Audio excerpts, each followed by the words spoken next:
How's it going, everyone? Today we are heading back to the Food and Wine Festival. Tell you about some of our favorites and what we're looking forward to most. Let's do it.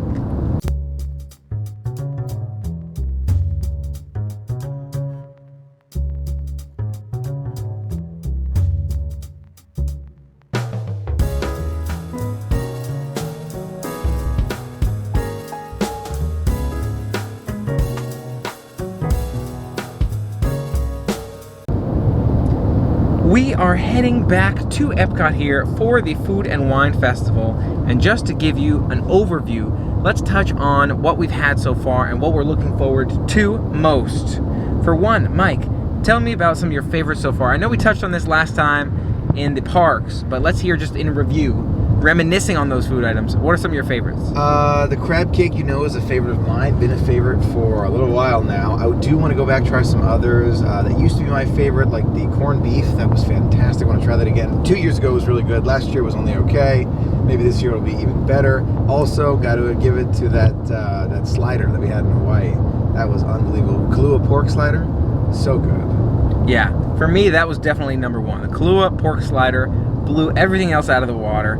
I'll give crab cake number 2. Now let's talk about close runner-ups. You know, we had, those are the top 2, right? The crab cake and the pork slider. What about for a third place, or, you know, honorable mentions, if you will? I would probably give that so far to the piri piri shrimp. Yeah.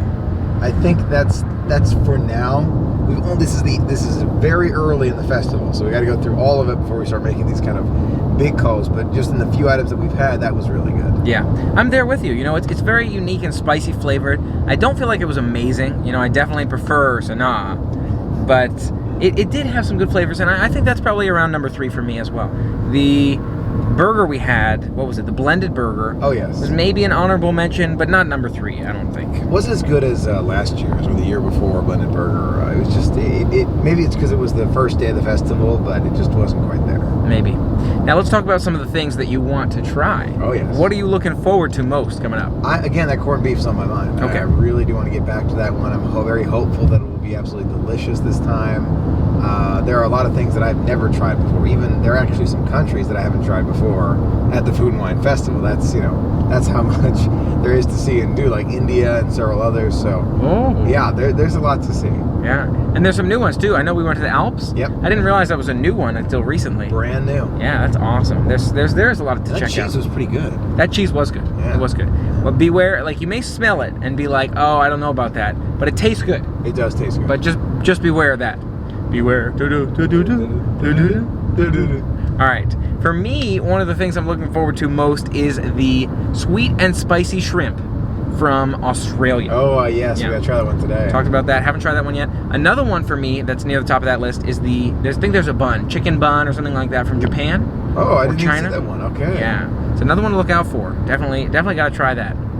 Now, there are so many good options, so we'll have to figure it out. I know some people were talking about Belgium, trying Belgium as well, so I got to do that. For dessert. Waffles from Belgium. Oh, yeah. There's dessert options. Now, here's another thing. Are there different options throughout the day, or is it the same food all day long? It's the same food all day Okay. long. But so from 11, though. From 11. From 11. It starts at 11. It's like a brunch. Brunch and all the way up to dinner can be the same types of foods.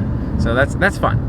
I like it. No doubt. Let's talk about some of our favorite items that we weren't expecting. You know, like unexpected items that wound up being really good. You know? You know what I miss not in terms of like really good, but in terms of like something that was really cool to see. Okay. Was the Light Lab. Okay. The Light Lab's one you haven't been to yet. Imagine like a Tron bar. Oh, I saw your video on that. That was epic. That did look cool. That was no longer here. Probably in the future it'll come back. But I'm guessing because of all the changes to EPCOT, they're likely not including that this year. It makes sense. Yeah. It does make sense. I like that one definitely to see it for you. I feel like piri piri is one of those where it's very strange flavors. Yeah. And I wasn't expecting to love it, but it is quite good. Definitely quite good. Oh, yeah.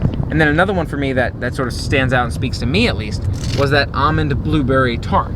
I didn't like that one. Yeah. Nah, wasn't quite for me. Yeah, and I know it wasn't your favorite, but even the Swiss cheese, again, I wasn't expecting, I'm not a big Swiss cheese guy, so I wasn't expecting to be blown away by the Swiss cheese, but I thought that was still pretty good too.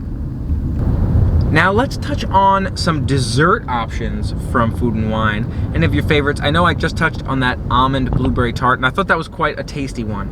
But are there any other desserts that come to mind that we've had thus far that you liked quite a bit? Well, we haven't had it yet, but there is one called the Liquid Nitro Chocolate Almond Truffle. Ooh. Yeah, you haven't tried that yet. I'm going to introduce you to that one coming up very soon here. Okay. It is phenomenal. I mean, truly fantastic. Definitely one of my favorites. I definitely want to get back to it at some point this year. Yeah, that definitely sounds like a winner to me. And I can't think of too many desserts we've had thus far, you know, as I think about it. But we did have, and we can talk about a little bit, that apple slushy. Oh, yes. Yeah. As I think about the last things that I would suggest to getting, you know, it doesn't sound great, but it's one of the last things I would recommend. Like, I think if you wanted to try absolutely everything except one item, that's probably the one. Probably not my favorite. It's just not my favorite. Yeah. I thought, yeah, it's apple juice and graham cracker at the top, but I feel like especially at the bottom part, those like sort of clumpy apples, for me, took away from that shake. I feel like it could have been better. You know, it smelled good, and that whole venue, the apple venue, it smelled so good. It did smell good. I want to try other items from there. There's a cheese plate in there as well that I really do want to try at some point in the future. Cool. That sounds good. Another thing that I really liked, actually, from that apple venue was the maple syrup tasting. Oh, that was so good. Yeah. Oh, you know, I'm actually thinking about buying one of those. Oh, yeah. That's how good it was. It was that good. You know, you think maple syrup's all the same. I was actually listening to the guy who was telling us about how it's not. You know, it's B grade and A grade, and it's, you know, it's aged in these barrels that, you know, they kind of taste like alcohol, but it has no alcohol content. They have a lot of very informative, smart people who are there. Mm-hmm. Yeah, that makes sense. Now let's talk about kiosks in general. Let's say you had to pick a favorite kiosk so far. We've talked about food, but just kiosks in general. What are some of your favorite kiosks to visit? We have to visit more of them, no doubt. Definitely. But I think that I'm going to say the entire Coastal Eats kiosk and area. It's just so nice and relaxing. I love that area. They do a really good job with like maintaining the whole area and make it look really nice. Yeah. But that's a great one. I do love the architecture of that area. There's a lot of openness, a lot of open land around there. The buildings are set up very nicely. They look sort of modern and new. Yes. The text is sleek, that kind of thing. I think for me, you know, maybe a part of this is bias with that pork slider, but I do love also the Hawaii kiosk. The setup, if you look at the theming of these kiosks, right, sort of the architecture of that kiosk, it's really well themed to Hawaii. There's a lot more I want to try there, but it looks really good, and that slider was so awesome for sure. Now, a lot of the food that we try is on the World Showcase, but there is some food off the World Showcase. Yes. Can you tell us a little bit about that? You mean like Coastal Eats, Active Eats, and all of that? It's kind of at the entrance of World Showcase. Right. So it's not quite there. I would say Hawaii's kind of right off of World Showcase in a way. Flavors from Fire is not directly on World Showcase. So there's a few subtle ones that are slightly off. Right. But there's also, I was thinking of Ghirardelli. You know, there's a Ghirardelli chocolate sampler. Oh, yes, from Bean to Bar. Land. From Bean to Bar, yes. Yeah. So that's one example. I don't know all of them. But I figured, oh, you know, when we were walking to the land the other day, I'm like, oh, I wonder why we're going to the land. And then found out that it was to try some Ghirardelli and check out Bean to Bar. Yes. And there was also a candy sushi area in that same land pavilion. I do want to try that. Yeah. That would be fantastic. I've never tried that before. Yeah, definitely. It looks like fun. You know, there were a lot of people sitting down in front of these sushi trays. It's maybe something we'll look into. Yes, no doubt. Are there any other places besides those World Showcase pavilions where you can try food that you have to look out for during the Food and Wine Festival? Not that I can think of offhand. I think you mentioned them. Most of them are all right there. You've got the Festival Center, which is kind of, actually, you know, I don't even know where Festival Center is this year. It's all around. I guess the Bean to Bar would be where it is because they're constructing. They're doing a lot of construction, so everything's kind of moving around. But it's all over the place. Yeah. One other thing that comes to mind for me in terms of special things or activities during Food and Wine is it was by the, I'm not sure what you'd call it, sort of by the Mickey's picture area where you can get your annual pass holder magnet. Yes. Yes. So that's one thing to keep in mind is it seems like every 2 weeks they change the magnet. There's only 2 types of magnets, but for the first month maybe you get one magnet, for the second month you get the other magnet, and then after 4 visits you get the The coasters. Coasters. Wooden coasters, yeah. They used to have cutting boards. Yeah. Cutting boards, you were thinking, we had those a couple years ago, now we have the coasters, which looks cool. I like the idea of a coaster set. So what do you call that area? Right outside of Mouse Gear. It's just kind of right outside of Mouse Gear. Okay. In the past, they've had it all over the place, from the Wonders of Life Pavilion to... I mean, they've moved the kind of that festival center type area all over, and now there's not really a festival center per se, except in the Odyssey building, which wasn't open when we were there last. So it's there's a lot of change happening at Epcot. You kind of just got to play it by ear. That makes sense. Yeah. So that's a place to keep in mind, as well as all of the pavilions on the World Showcase.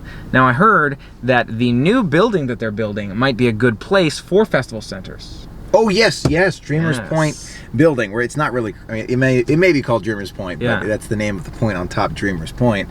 It looks awesome. That is going to be the spot for festival centers. Yeah. I'm wondering how the redesign is going to affect a lot of the festivals. You think the festivals will still be along the World Showcase? I don't even know. Are all of the other festivals even on the World Showcase, or is it just food and wine? I would imagine that they're going to have the kiosks all around World Showcase, but there's going to be a lot of it, like the festival center and maybe a few like Active Eats, those kind of places will be in this Dreamers Point building. It's hard to know at this point because Disney has not given us all of those details, but it's exciting to think about what the future may hold. Yeah, I'm looking forward to all of it. Definitely so many exciting things around the corner with all the construction they're doing, the changes, and trying all the food here. You know, touch on a couple of those things we're looking forward to trying. Oh yeah.